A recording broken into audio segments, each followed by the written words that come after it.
Okay, children, going ahead with chapter 10. Now we will start exercise 10.2. There are only two sums in this and they are very simple.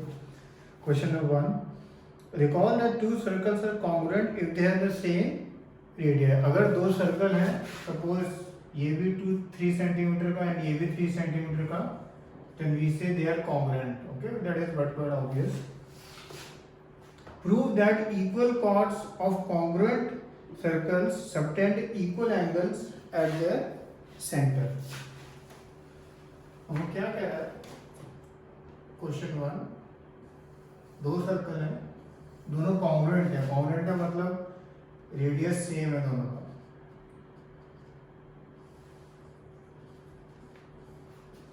इन सारे questions में given अगर आप लिखोगे ना तो बहुत आपका सब इजी हो जाएगा. There will be then no confusion. एक का सेंटर ओ लिया, एक का सेंटर ओ डैश लिखता हूँ. Prove that equal chords of congruent circles subtend equal angles at their center. इसमें अब क्या गिवन है? AB equal to CD आपको गिवन है and circles congruent है यानी their radii are equal. Radius equal है इनके मतलब basically AO equal to OB equal to O dash C equal to O dash B. ये जो चारों साइड्स होंगी, ये चारों साइड्स इक्वल होंगी. ठीक है, बिकॉज सर्कल्स हमें गिवन है, कॉन्ग्रुएंट है. और हम ये ज्वाइन करते हैं.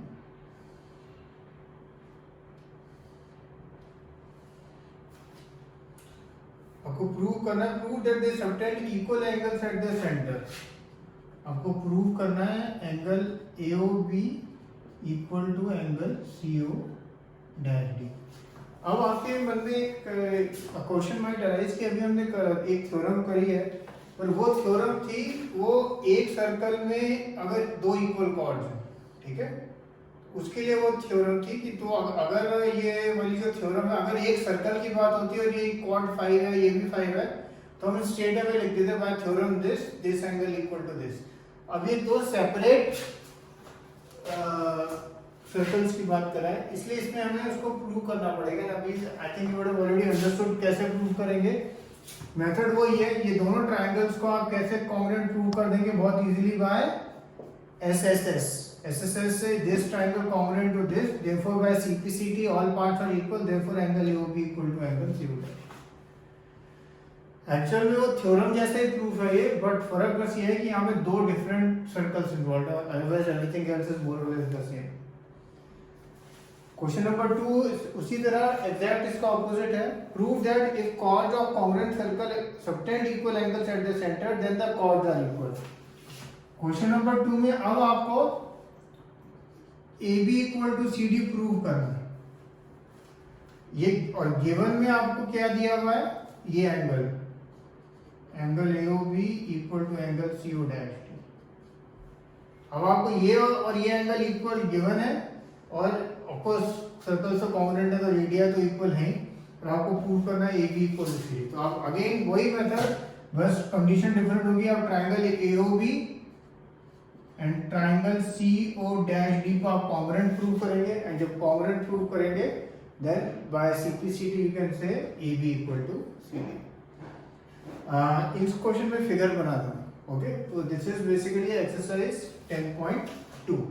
ओके, दोनों सब जैसे आपने देखा, इसमें ऐसे होगा सेकंड सम में. ठीक है, सेकंड सम में किससे होगा? वो SAS से कॉन्ग्रुएंसी प्रूव होगा. ओके, एंड फिगर बना दें. अब हम एक थ्योरम देखेंगे, थ्योरम 10.3 एंड 10.4.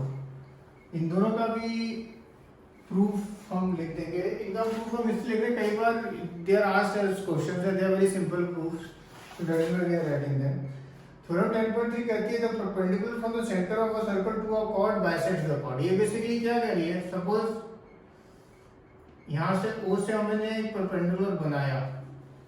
अगर हमने एक परपेंडिकुलर बनाया देन ये जो कॉर्ड है सपोज ये 10 सेंटीमीटर की है, तो ये बाइसेक्ट हो जाएगी, यानी ये 5 हो जाएगी और ये भी 5. ठीक है, तो अब कई बार इस तरह के सम आएंगे कि आपको परपेंडिकुलर दिया होगा और ये जो तीन साइड है 1 2 3 में से दो साइड जो होते हैं और हमें निकालना होता है, तो हम ये थ्योरम 10.3 का यूज करते हैं और कहते हैं since this is a perpendicular, तो स्ट्रेट अवे हम इसको आधा बोल देते हैं। तो हमें तीन में से एक साइड आ गई और इन दोनों में से एक साइड जनरली दी होती है। जैसे ओडी डिस्टेंस है वो जनरली ऐसे दिया होता है, distance of the chord from the centre. और कभी कभी ये दिया होता है ओए ओए, तो ऑफकोर्स अगर दिया होता है तो बोलते हैं रेडियस इज गिवन। तो इसका अब आपको प्रूफ भी हमें कर लेते हैं, बहुत सिंपल प्रूफ होगा इसका भी।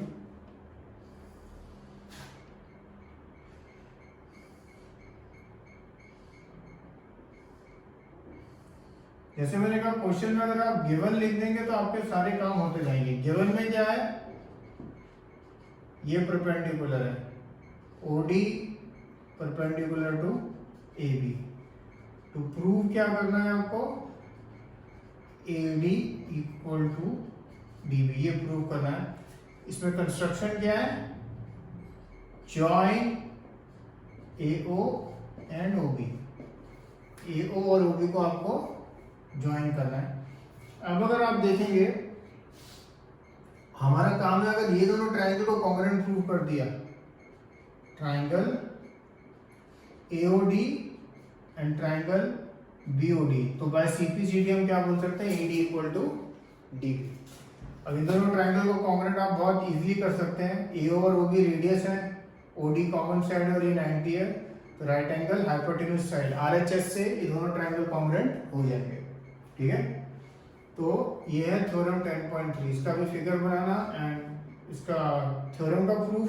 जब भी आप इस फॉर्मेट में लेंगे ना, लिखेंगे given to prove construction and then prove, तो आपको मार्क्स अच्छे से मिलेंगे। Just in case hopefully mistake नहीं होती, बट अगर इन केस कहीं मिस्टेक है तो even if it's a 3 marks and teacher will give you at least 1.5 2 marks. Of course we don't want to make mistake, but still just saying. फिर इसकी opposite theorem, the line drawn through the center of a circle to bisect a chord is perpendicular to the chord। अब suppose ये एक line draw करी हमने और ये इसको इक्वल में करती है bisect, AM equal to MB है, तो स्ट्रेट अवे मैं कह सकता हूँ ये एंगल 90 होगा, एंड ये वाला एंगल, ठीक है, ये वाला OMB या OMA। अब इसका भी प्रूफ देखेंगे। गिवन में आपको AM इक्वल टू MB, ये आपको गिवन है। टू प्रूव 1 या 2 लिख देता हूं, या तो एंगल 1 और angle 2 equal to 90। Construction same construction, OA join कर दो और OB ज्वाइन कर दो। अब आप ऑब्वियसली देख सकते हैं, आप ये दोनों ट्राइंगल को बहुत इजीली क्या प्रूव कर सकते हैं, congruent AO equal to OB, OM OM, AM equal to MB by SSS से हो जाएंगे सीधा ही कॉन्ग्रुएंट। और जब कॉन्ग्रुएंट हो जाएंगे तो आपको क्या मिलेगा, एंगल 1 इक्वल टू एंगल 2। इसके बाद एक स्टेप ऑब्वियसली करना है, आप लिखेंगे angle 1 plus angle 2 equal to 180 और रीजन लीनियर पेयर, और फिर या तो एंगल 1 की जगह 2 लिख देना या 2 की जगह 1, तो आपका ये एंगल 90 आ जाएगा। ठीक है, ऑफ कोर्स हम एक बार हमने थ्योरम प्रूव कर दिया, अब हम जब भी कोई सम आएगा तो हम डायरेक्टली हम इसका एक कंक्लूजन यूज कर सकते हैं। Okay, so do these 4 sums which we have discussed today and draw the figures. Cheers.